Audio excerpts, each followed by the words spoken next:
Magandang araw mga kaibigan. Bigyan natin ng reaction, opinion itong pahayag ni Congressman Antonio Tino ng ACT Teachers Party List. Sabi niya, namumuliti ka lang si VP Sara, 2026 pa lang nag-announce na ng nag-announce na ng kanyang candidacy. Bakit?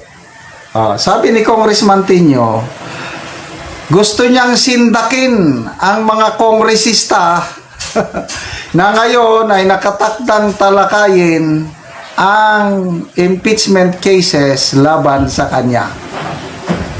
Siya mismo ang nagsabi niya na sindakin ang mga kongresista.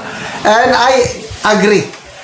Ito pong pag-announce ni VP Sara sa kanyang candidacy as early as now, medyo maaga pa nga eh. It's a wise move.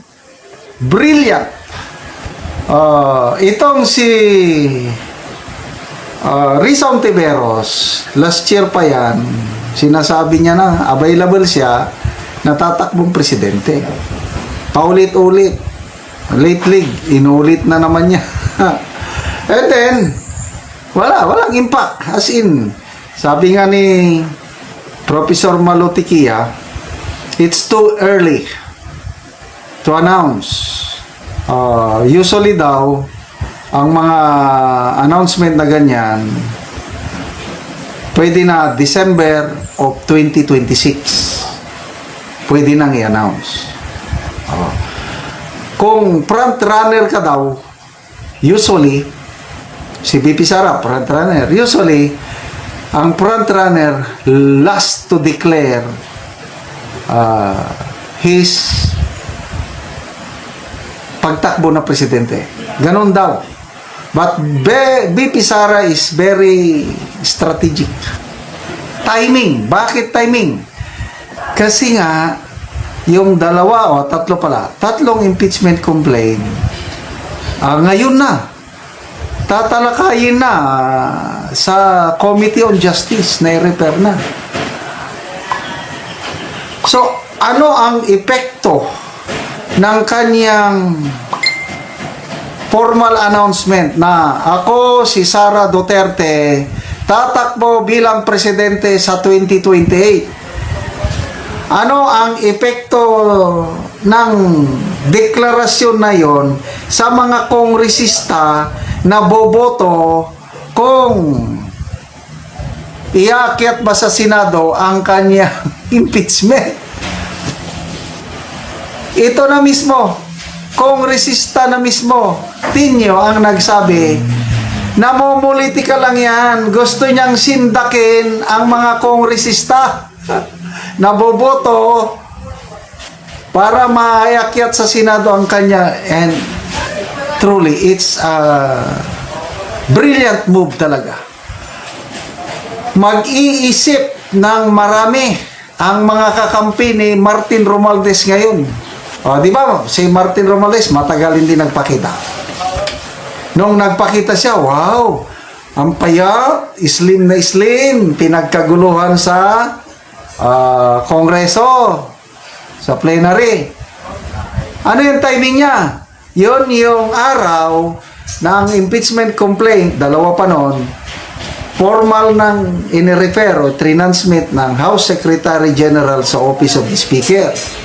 Nagpakita si Romualdez, sabi niya, ito na, lalaban kami, tatanggalin namin yung VP Sara na yan para hindi makakandidato sa 2028. May plano pa si Martin Romualdez, hindi pa nawawala. So ano ngayon? Ang mga kongresista, kung ikaw, isa ka doon sa Kamara na magdi-decide kung... Kasi Committee on Justice siguradong papasa yan. Madaling papasa. Huwag na nating i-debate yan. Dito ngayon sa plenary. 1/3, mga 100 plus. I don't know how many plus. Sabihin mo 110, 115, mga ganon.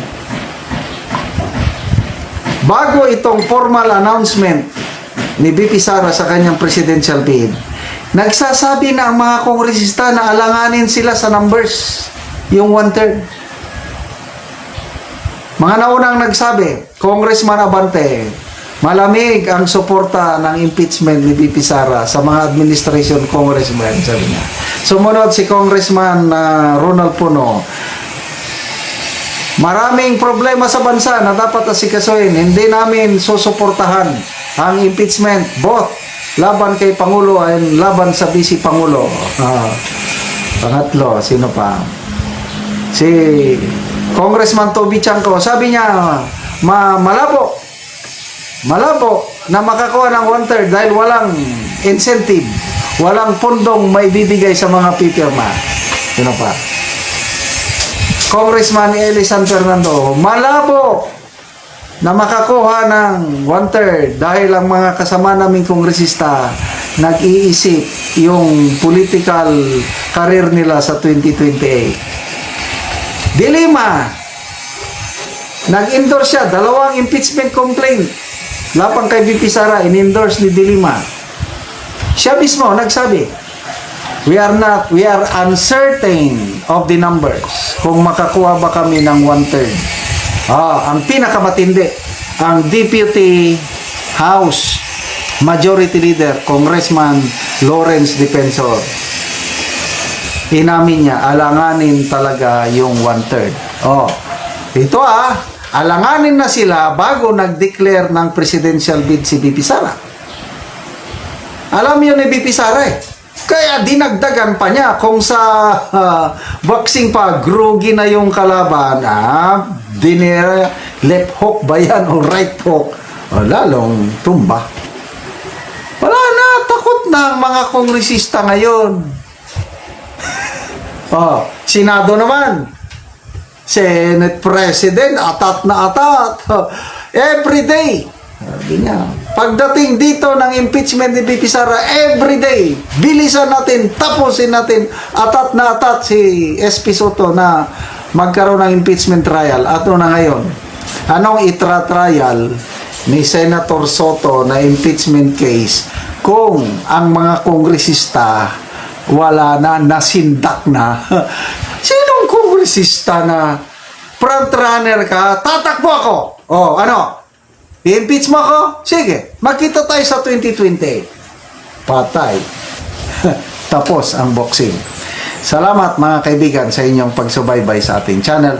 Nakakatulong kayo ng malaki sa Tribong Talandig ng Bukidnon dahil ang income natin sa channel na ito is pantulong po sa tribo na namimigay tayo ng libreng yero at Magandang araw mga kaibigan. Bigyan natin ng reaction opinion itong post ni Senator Amy Marcos. Sabi lang niya, si VP Inday Sara Duterte ang may solusyon.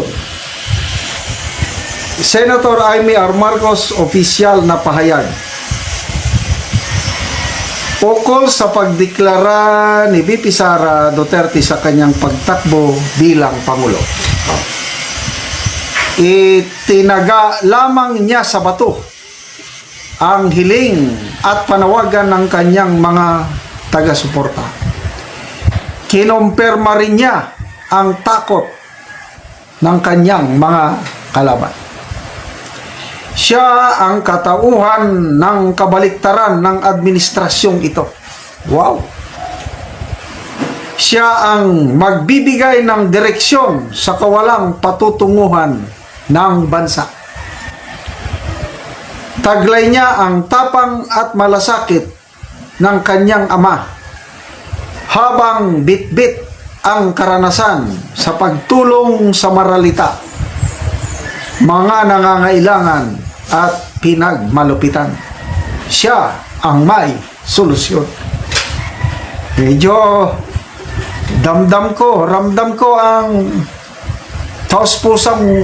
taos-pusong suporta ni Senator Amy dito kay VP Inday Sara. Agree ako dito na itong si VP Sara, siya ang may dalang solusyon. May pag-asa ang ating bansa pag siya ang makabalik sa Malacanang.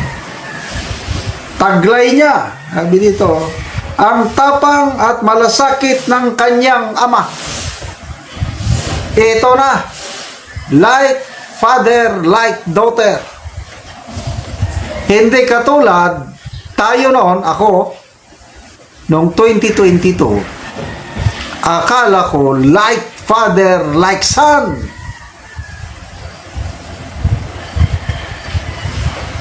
Yan ang paniniwala ko noon and I believe yan din ang paniniwala ninyo. Na ang Bongbong Marcos Jr. ay masusundan niya ang apak ng kanyang ama.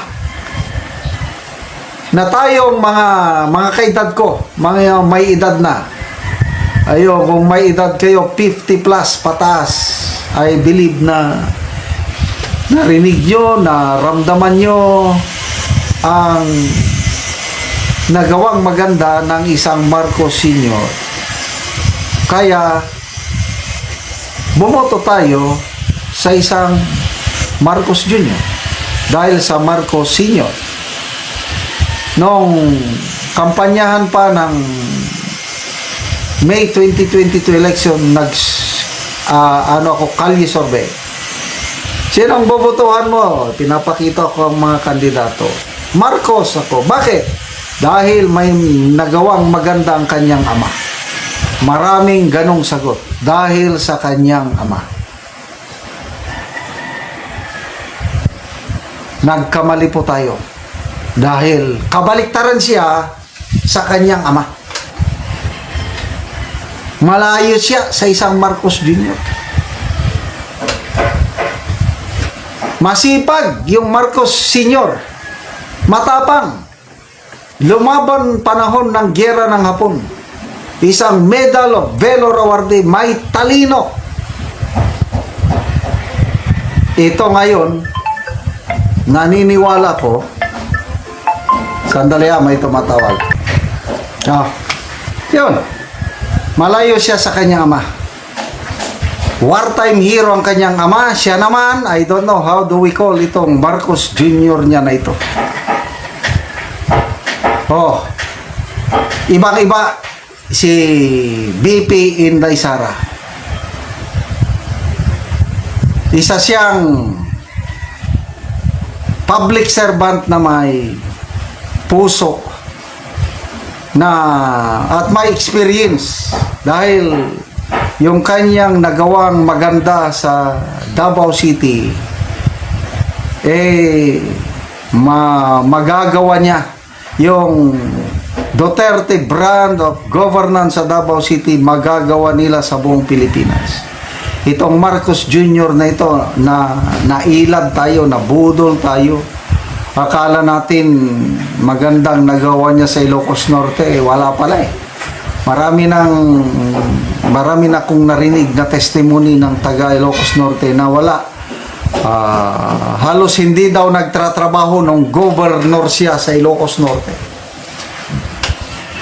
Si Manang Amy mismo at mga ibang leaders na. Kaya kahit ngayong presidente na siya, wala rin. So, salamat po, Senator Amy, sa suporta mo sa ating BP Inday Sara. Ito na. Magtulungan na po tayo. Tingnan natin. Comments. People who reacted. 59,000. Nag-react. 34,000 ang love. 22,000 ang nag-like. 1,800 lang ang tumatawa. And then, comments. Anong mga comments nila? Joanna Balmores, Lord, please, Sara for President. Ay Natagona, the eagle will peck the eyes of the crooks. Materi Himadi, salamat Manang Amy, the best ka talaga. I support Inday. I support you also. Go ka na, BP Sara. May iba naman, babae sa babae. J. Villacruz. Yes, correct, Senator Amy. Alan Kanoy, may paninindigan ka talaga, Manang Senator. Ken Gialis, Ate Inday Sara Duterte is part of the solution.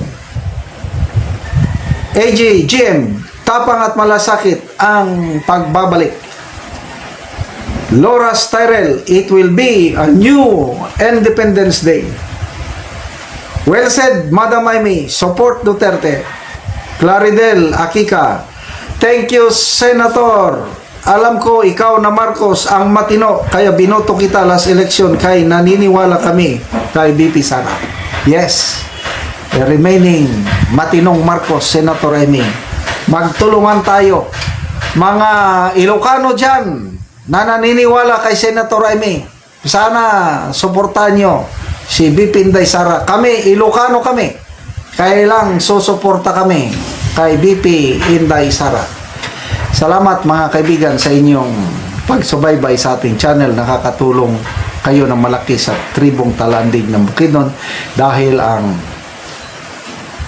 sweldo natin sa channel na ito is pantulong sa tribo.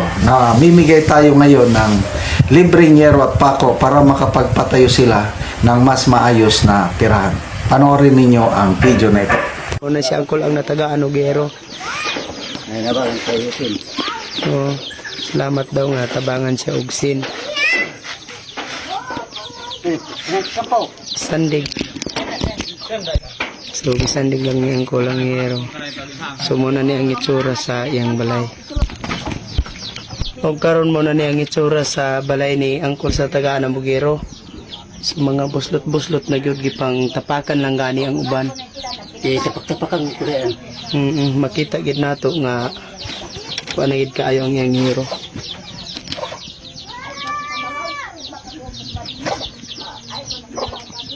So mauna ni ang ilang kahimtang sa ilang panimalay. O karon Kol, pila na ni katuig ang imong balay sa imong atop may nani nang itsura? 12 na katuig. 12 na katuig. Kay kuan natay mga kurtahan igo naman sa pagkaon. Basta nga daot na ng mga sin. Oo, so lagid ka nakaatop. Awa tama wa ko makatop. So unsa ra day imong trabaho Kol? Mais Mais lang. So mag gabasok lang gyapon. gabasok. So naa kay estudyante Kol wala? Na Pila ka bukong estudyante? duha. Duha. So unsa na yung mga grade? Grade 5 o grade 6. Grade 6 o grade 5. So kuan gid Kol ba? Taman lang gyud sa estudyante ang imong kwarta. Kari sa mga pagkaon. Galisod gani mo sa inyong pagkaon Kol. Salamat Ginoo nga sa pagtabang sa sin. Oo nga kuan. So naa pa kay asawa karon Kol? Nagluto man siya pero nagpasin hindi na to siya mag. Oo, so nakalakaw siya. So ikaw lang karon ang nabilin sa balay. Oh, Oo. ora. So nagpasalamat si